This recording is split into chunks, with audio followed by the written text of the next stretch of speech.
Don't forget to like the video, share your thoughts or story in the comments and subscribe to our latest stories. Before I start, tell me where you are watching me from. I wonder which cities and towns will join me in this memory that will follow me for years. It was almost 10 when my phone rang that night. I remember because I was sitting on the couch, wrapped in a soft grey blanket, watching the kind of old movie you put on just for noise. The house was quiet, too quiet maybe. My grown kids had moved out years ago, and since my husband's passing, the silence had a way of stretching its arms around me. I'd gotten used to it, or at least that's what I told myself. When the phone lit up, I saw the name on the screen and froze.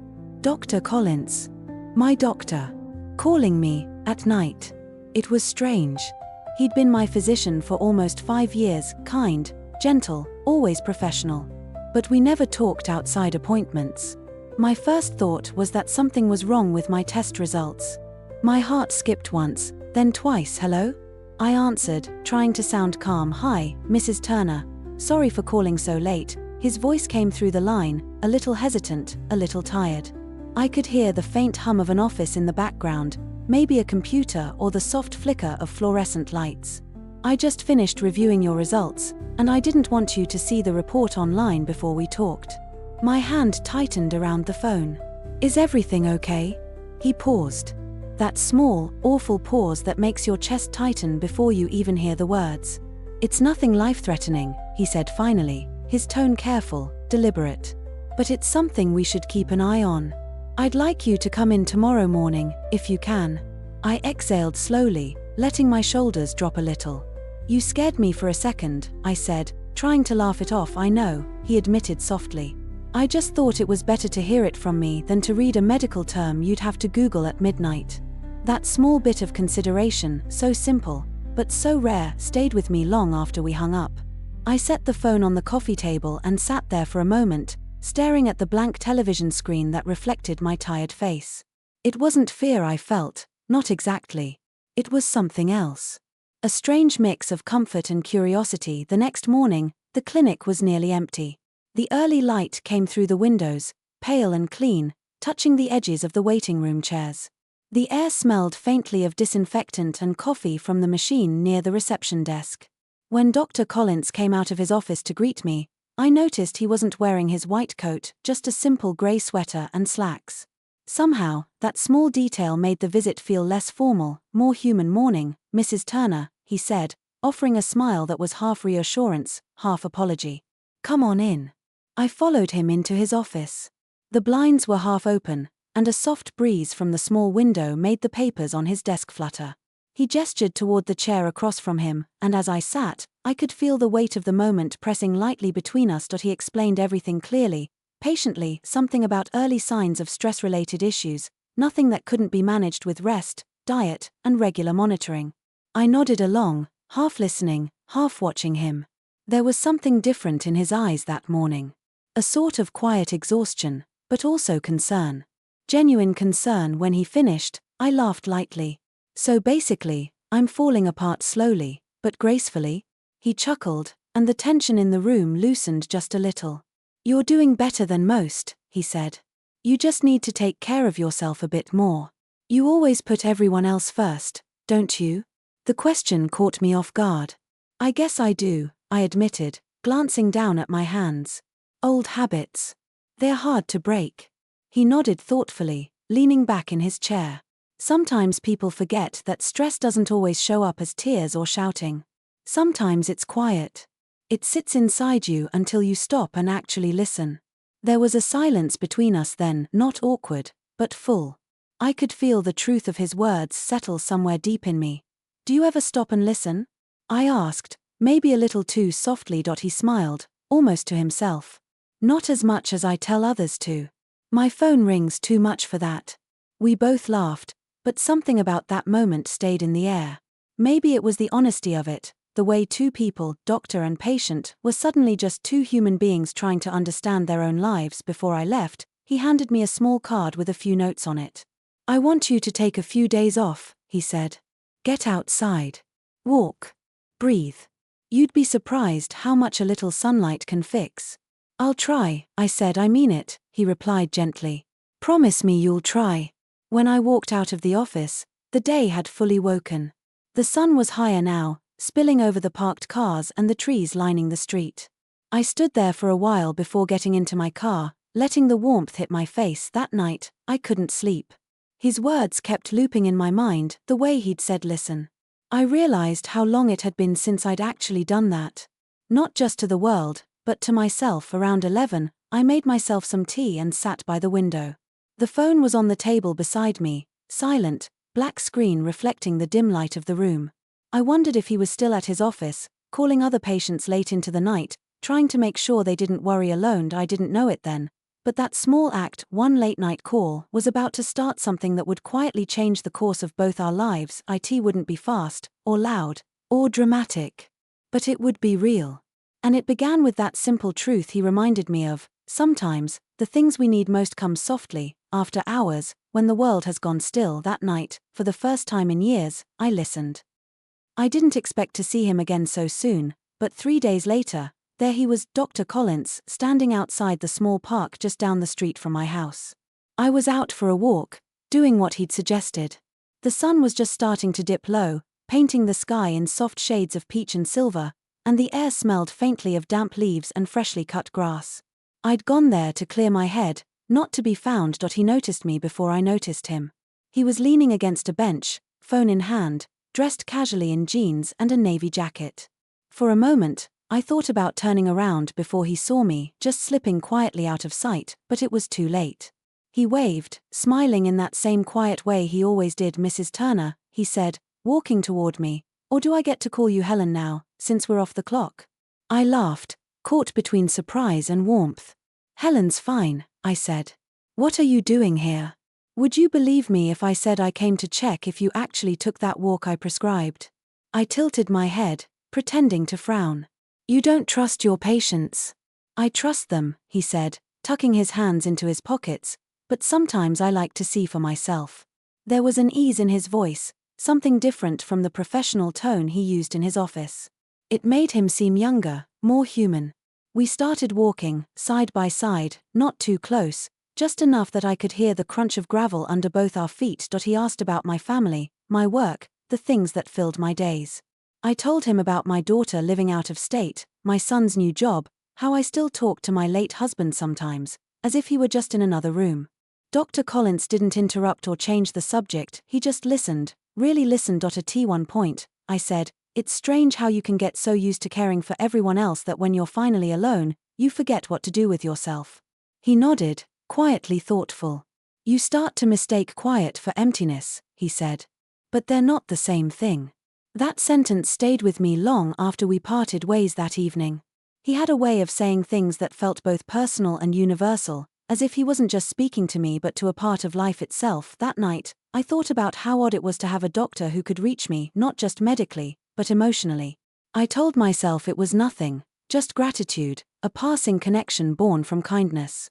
But when his name appeared in my inbox the next morning, a short email, just checking if I was feeling better, I felt that same unexpected warmth again. We started exchanging short notes every few days.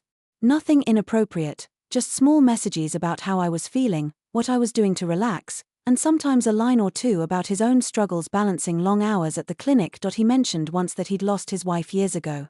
Cancer. He didn't say much more, but I didn't need him to. The silence between his words said enough. Weeks passed like that, small, careful exchanges that began to shape the rhythm of my days. He'd ask about my walks, and I'd tease him about being an overprotective doctor. But beneath the lightness, something real was growing, quietly, patiently. One Saturday afternoon, I went to the farmer's market downtown. I hadn't been there in ages, but the sun was shining, and something inside me wanted to feel part of the world again. I was browsing through baskets of apples when I heard someone call my name, "Helen." I turned, and there he was again. Dr. Collins, holding a paper bag full of vegetables and smiling like it was the most natural thing in the world to run into each other twice by accident. "Do you follow all your patients around town?" I asked, laughing. "Only the ones who ignore my advice about stress," he said. "You seem to be walking right into it again." We ended up walking together through the market, sipping coffee from a small stand near the fountain. He told me about his son, who was in college out west, and how the house felt too quiet sometimes. I nodded. I understood that silence all too well. When it was time to go, he hesitated for a moment before saying, "You know, if you ever want company on those walks, I could join you. Purely for health monitoring purposes, of course." I smiled. "Is that part of the standard treatment plan?" "It is now," he said. We met again a few days later. And then again the week after. It became a quiet habit: early evenings, short walks, long talks. We rarely spoke about heavy things, but somehow every conversation felt meaningful. The world slowed down when we talked. One evening, as we sat on a park bench watching the light fade, he said, "You remind me that people still surprise me, Helen. That not everything has to be clinical or measurable." I didn't know what to say. I just smiled, feeling something shift quietly in the air. Not romance, not quite friendship, something in between.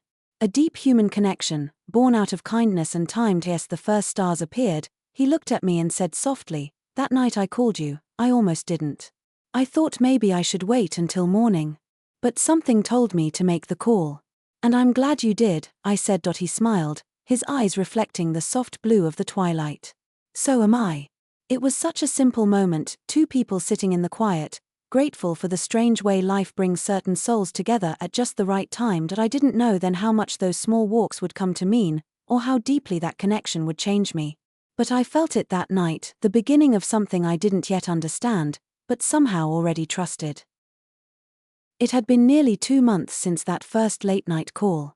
What began as cautious walks and polite check-ins had become a quiet part of my life, something I looked forward to, though I never said it aloud. Every week, without needing to plan, we somehow found each other. A shared silence at the park bench. A familiar voice asking, "How was your day?" And always, that gentle calm he carried with him, like he knew how to steady the world when it trembled. One late afternoon, clouds hung low and grey, the kind of sky that made everything look softer. The park was nearly empty. I was sitting on our usual bench, watching a few golden leaves drift down when I saw him walking toward me, holding 2 paper cups of coffee. "I figured it might rain," he said, handing one to me. "So I thought we should make the most of it." I smiled. "You came prepared." "Habit of the job," he said, sitting beside me. "Always expect the unexpected." For a while, we didn't talk. The air smelled of rain and earth, and the breeze carried the faint sound of a child laughing in the distance. It was one of those moments when the world felt small enough to breathe in. Then he said quietly, "I'm leaving the clinic next month." I turned toward him, startled. "Leaving?" He nodded. "It's time. I've been offered a teaching position at the university hospital a few hours away. It's something I've wanted for a while, but," he trailed off. "But you're not sure?" I finished for him. He looked at me then, really looked, his eyes searching mine like there was something he wanted to say but couldn't quite shape into words. "I'm sure about the work," he said finally. "I'm just not sure how it will feel to let go of everything here." I nodded, trying to keep my voice even. "Change is never easy, even when it's right." He smiled faintly. "You make it sound simple." "It's not," I admitted. "But sometimes we have to trust that what's next will be kinder than what we leave behind." For a moment, the wind picked up, scattering a few leaves between us. He reached out, almost instinctively, to steady the coffee cup in my hand, his fingers brushing mine. Just a brief touch, but it carried more than words could say. Neither of us spoke after that for a long time. The silence wasn't uncomfortable, it was full, layered with all the things we didn't need to say. When the first drops of rain began to fall, we stayed where we were. I remember thinking how strange it was, how close two people could feel without ever crossing any lines. It wasn't about what was said or done, it was about being seen, truly seen, by someone who understood your quiet. The rain grew heavier, and we finally stood to leave. He offered to walk me to my car, and though we were both getting soaked, neither of us hurried. The parking lot glistened under the streetlights, small ripples forming in the puddles. Before I got in, he said softly, "You've reminded me what connection looks like, Helen. Not the kind you find in passing, but the kind that stays, even when distance comes." His words caught me off guard, not because of what they meant, but because I realized I felt the same. I wanted to tell him that his kindness had brought light into a part of my life I'd stopped looking at. That he'd shown me how simple compassion could feel like healing. But the words stuck somewhere between my heart and my throat. Instead, I said, "You'll be a wonderful teacher. They'll be lucky to have you." He smiled, tired, kind, grateful.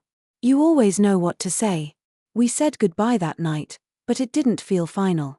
Still, when I drove home, the weight of it sat quietly beside me. The windshield wipers moved in slow, steady arcs, and through the blur of rain, I kept seeing his face, the way his eyes softened when he talked, the way his voice carried a calm that I had come to rely on more than I realized. The next few weeks passed slowly.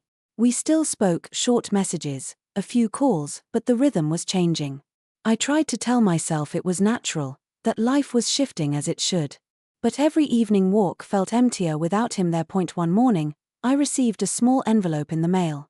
Inside was a single note, written in his careful handwriting. Dear Helen, if you ever find yourself near the city, my new office will have a window that looks out toward the hills.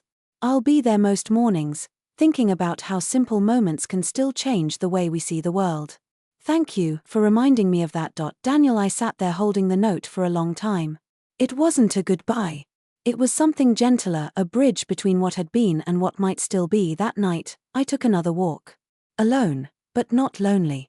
The park lights flickered softly, and in the cool air, I could almost hear his voice, calm and steady. Sometimes, you just have to listen. And I did. For the first time, I wasn't afraid of the quiet. It's been nearly a year since that last walk. Seasons have changed twice since Dr. Collins, Daniel, left for the university hospital. The park has gone from gold to bare to green again, and though I still walk the same path, it feels different now. Familiar, but quieter. Every now and then, when the wind moves just right, I imagine hearing his footsteps beside mine. I didn't expect to hear from him again after that note. Life has a way of folding things away gently, tucking certain people into the corners of memory where they belong. But some connections have their own rhythm. They pause, they wait, and sometimes, they return. It was late spring when I got the call. I had been working in the garden, dirt on my hands, the sun warm against my shoulders. When my phone rang, I almost ignored it, thinking it was another automated message or appointment reminder. But then I saw the name Dr. Daniel Collins. My heart did something strange, half skipped, half stumbled. I wiped my hands quickly on a towel and answered. Hello? Hi, Helen, he said, and his voice sounded just the same, steady, calm, maybe a little softer around the edges. It's been a while. I smiled without meaning to. It has. How are you? Busy, he said. But good. I was actually in town for a few days, and I couldn't drive past that park without thinking of you. I was wondering if you might have time for coffee before I head back. For a moment, I didn't say anything. So much had changed, and yet, I could feel something inside me fall back into its old rhythm, simple, steady, sure. I think I'd like that, I said finally. We met the next morning at a small cafe near the park. He looked older, but in a peaceful way, like time had added something to him instead of taking away. There were faint lines around his eyes that deepened when he smiled, and the grey in his hair suited him. Helen Turner, he said with that same warm tone as he stood to greet me. You look well. So do you, I said, taking a seat across from him. How's teaching? He chuckled. Rewarding, exhausting, and occasionally humbling. I've realized students have no fear of telling you when you're wrong. That's good for you, I teased. You used to be the one with all the answers. He smiled, stirring his coffee slowly. I think I prefer the questions now. For a while, we talked about ordinary things, work, family, the quiet ways we'd both been learning to live differently. But beneath the conversation, there was something else, an unspoken gratitude for the way time had carried us back into the same space again. When I asked about his health, he laughed softly. Still lecturing others about balance while forgetting my own advice. And still working too much? Probably. I shook my head. Some things don't change. He leaned forward slightly, his tone softening. Some things do. I didn't ask what he meant. I didn't need to. After coffee, we walked through the park again. The same one where it had all begun. The air was warm, filled with the scent of lilac and new grass.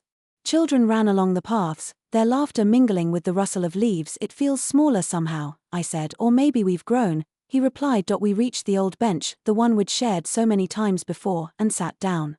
The wood was a little more worn now, but it felt right. Time had touched everything, including us, but it hadn't erased the quiet comfort that lived in that space. For a while, we didn't speak. The silence between us wasn't heavy, it was whole. Peaceful. Then Daniel said, "You know, I used to think that calling you that night was just a professional decision. But looking back, I think it was something more. A moment that life quietly placed in my hands." I felt my throat tighten, not with sadness, but with that deep kind of emotion that comes when you finally understand how far you've come. "Sometimes the smallest choices change everything," I said. He nodded. "You taught me that, Helen. You reminded me that healing isn't always about medicine. Sometimes, it's about listening, about presence." I looked at him, smiling gently. "And you reminded me that kindness doesn't have to end when the appointment does." He laughed softly. "I'll take that as the best diagnosis I've ever given." The sun was starting to set, painting the sky in gold and lavender. We sat there, two people who had once met through chance, now sitting together through choice. There was no need for promises or plans. Just a quiet understanding that some connections remain steady, honest, unforced. When it was time to leave, he stood and said, "I'll be back in town next month. Maybe we can walk again." "Maybe we can," I said. He smiled, the same calm, reassuring smile I remembered from that first night. "Take care of yourself, Helen."